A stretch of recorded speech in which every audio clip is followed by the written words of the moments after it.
नमस्कार, बहुत बहुत स्वागत है आपका। प्रधानमंत्री नरेंद्र मोदी के 8 वर्ष पूर्ण हुए, यानी मोदी सरकार के 8 वर्ष पूर्ण होने पर देश भर में प्रसन्नता की लहर है। विविध प्रकार के आयोजन हो रहे हैं और बात कर रहे हैं मध्य प्रदेश की, तो मध्य प्रदेश के प्रत्येक जिला मुख्यालय पर पत्रकार वार्ता के माध्यम से प्रदेश के भारतीय जनता पार्टी के पदाधिकारियों ने ये जानकारी दी किस प्रकार मोदी सरकार कार्य कर रही है, कितने प्रकार की जन कल्याणकारी योजनाओं का संचालन किया जा रहा है और किस प्रकार संचालन हो रहा है, इस बात की जानकारी दी। प्रसन्नता भी व्यक्त की है, कहा है कि अर्थव्यवस्था की बात करें या विश्व गुरु बनने के लिए अग्रसर होते भारत की बात करें, हर जगह भारत अपनी अमिट छाप छोड़ रहा है। विभिन्न प्रकार की जन कल्याणकारी योजनाओं का संचालन किया जा रहा है जिसका लाभ आम जनमानस को मिल रहा है। बात कर रहे हैं मध्य प्रदेश के दमोह की, तो दमोह में अनिल दुबे प्रदेश मंत्री हैं भारतीय जनता पार्टी के, दमोह पहुंचे और उन्होंने भारतीय जनता पार्टी कार्यालय में पत्रकार वार्ता को संबोधित किया। उन्होंने पत्रकार वार्ता के दौरान मोदी सरकार के एक एक बात को, एक एक विषय को बड़े विस्तार तरीके से रखते हुए कहा कि जितनी प्रगति इन 8 वर्षों में हुई है उतनी कभी नहीं हुई है। हालांकि उन्होंने यह भी कहा कि इस समय हम अटल बिहारी वाजपेयी सरकार के कार्यकाल को नहीं जोड़ रहे हैं, परंतु कांग्रेस के कार्यकाल में जो विफलताएं हैं वह कितनी हुई थी, कितनी स्थिति थी, क्या स्थिति थी, इसकी जानकारी दी है और भारतीय जनता पार्टी की प्रगति के संबंध में जानकारी दी है। लेके चलते हैं हम आपको भारतीय जनता पार्टी कार्यालय दमोह में, जहां जिले के अध्यक्ष प्रीतम चंद लोधी तथा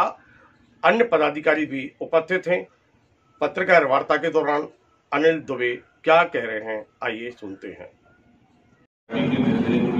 नेतृत्व में हमारे जो नेतृत्व है उसके आदेश में सभी जिलों में आज पत्रकार वार्ता हो रही है और उसका हेतु यह है कि हमारे यशस्वी प्रधानमंत्री नरेंद्र मोदी जी का 8 साल का कार्यकाल अभी तक पूरा हुआ नहीं और मुझे लगता है कि मोदी जी के 8 सालों में जो अमूलचूल परिवर्तन हमारे देश में हुआ है और देश की स्थिति विश्व पटल पर जिस तेजी से बदली उसके निमित्त मुझे लगता है कि आज हमारे प्रदेश नेतृत्व ने तय किया कि हम आप सबके माध्यम से जनता के बीच इस बात को ले जाने का प्रयास करेंगे कि एक तरफ कांग्रेस के 50 साल का वो शासन जो लगातार एक बड़े जनादेश के साथ कांग्रेस करती रही और उसके इधर अभी अगर हम मोदी जी के कार्यकाल की बात करें, अभी हम अटल जी का कार्यकाल इसमें नहीं जोड़ रहे, अगर सिर्फ मोदी जी के प्रधानमंत्री की कार्यकाल की अगर बात करें तो 8 साल में जो अमूलचूल परिवर्तन इस देश में हुआ है उसकी बात आज आपके माध्यम से हम जनता के बीच में रखना चाहते हैं। हम सभी जानते हैं कि 2014 में जब मोदी जी ने देश में प्रधानमंत्री की शपथ ली और प्रधानमंत्री पद पर मोदी जी ने अपना कार्यभार किया, वो दिन से आज दिन तक इस देश के साथ जो न्याय पिछले 50 सालों में कांग्रेस नहीं कर पाई, विकास को अवरुद्ध था, यह कोई हमारा विजन नहीं था और देश एक धरने पे चलता जा रहा था।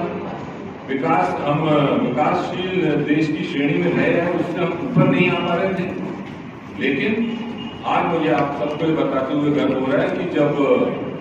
मोदी जी प्रधानमंत्री बने उसके बाद तेजी से भारत का परिदृश्य बदला है।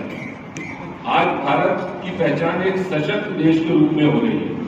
जो बीच में विश्व गुरु का हमारा तमगा था जो कहीं ना कहीं हो गया था, आज हम उसके बहुत नजदीक पहुंच चुके हैं। एक समय था कि लोग, अब आज के समय में अगर देश विश्व में कहीं भी कोई घटनाक्रम होता है तो सबसे पहले अगर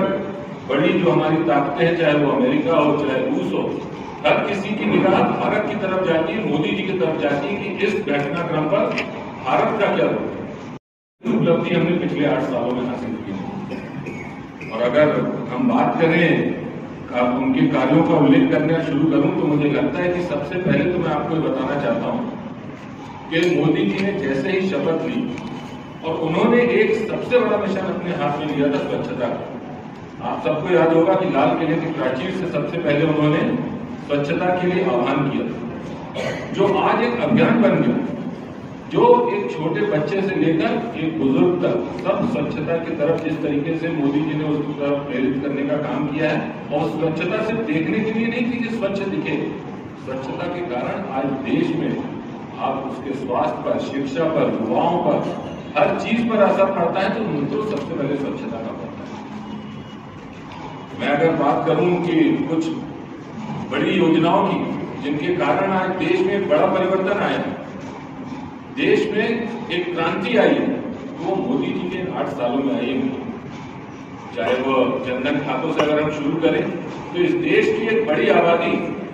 जिसके बैंक खाते नहीं थे, और उसमें एक सबसे बड़ा वर्ग आता था हमारी महिलाओं का, लेकिन 45 करोड़ जनधन खाते खुलवाकर एक जो विश्व कीर्तिमान मोदी जी की सरकार ने स्थापित किया है, अब उसके सुखद परिणाम मित्रों हमारे सामने आ रहे हैं। भाई साहब, अभी आपने मोदी सरकार की जन कल्याणकारी योजनाओं के ऊपर प्रश्न नहीं है, मेरा प्रश्न इस विषय को लेकर है कि आदर्श आचार संहिता इस समय लागू है और 30 जून से लेके 15 जून तक का एक पखवाड़ा मनाने का संकल्प लिया है। क्या इसमें जब त्रिस्तरीय चुनाव हैं, नगरीय निकाय चुनाव की घोषणा है, तो क्या इसमें वो स्थिति निर्मित नहीं होगी जो होना चाहिए? नहीं, हम उसका पूरा ध्यान रख के ही काम करेंगे। ये तो देखिए कार्यक्रम हमारे पहले से तय हो गए, कार्यक्रम कोई हमने 30 जून को या 19 जून को तय नहीं किया, ये हमारे 2 महीने 3 महीने पहले से सब कार्यक्रम तय होते और तय समय सीमा में चल रहे हैं। लेकिन आचार संहिता का पूरा हम ध्यान रखते हुए जैसे जो हो सकता है वो करेंगे, जिस कार्यक्रम को आगे बढ़ाना होगा वो आगे बढ़ाएंगे, जो कर सकते होंगे उस परिधि में आते हुए तो वो हम करेंगे, ये इसके निश्चित